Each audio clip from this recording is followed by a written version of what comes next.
નમસ્કાર દર્શક મિત્રો, હું છું એન્કર અર્પિતા પટેલ। દેશભરના તાજા અને સચોટ સમાચાર આપણી ભાષામાં જોવા માટે A1 અભિપ્રાય ન્યૂઝમાં આપનું હાર્દિક સ્વાગત છે।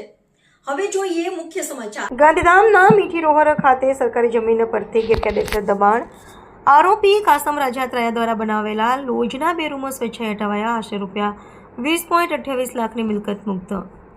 ગાંધીધામ તાલુકાના મીઠી રોડ વિસ્તારમાં સર્વે નંબર 573 પૈકીની સરકારી જમીન પર કાસમ રાજાત્રાયા માટે 2 રૂમો તથા આંગણું બનાવી ગેરકાયદેસર દબાણ કરવામાં આવ્યું હતું। મીઠી રોહર GIDCથી ખારી રોહર જતા રોડ પર IHB IOC પમ્પિંગ સ્ટેશન પાસે આવેલા દબાણો આરોપીએ તારીખ 3/3/2026ના રોજ સ્વેચ્છાએ દૂર કર્યું હતું। દબાણ હેઠળ જમીનની બજાર કિંમત આશરે ₹20,28,000 ગણવામાં આવે છે। આરોપી સામે અગાઉ Gandhidham B division police station ખાતે આર્મ્સ એક્ટ તથા પ્રોહિબિશન એક્ટ હેઠળ ગુનો નોંધાયેલો હોવાનું પણ સામે આવ્યું છે। રિપોર્ટર ભરત ઠાકોર, કચ્છ।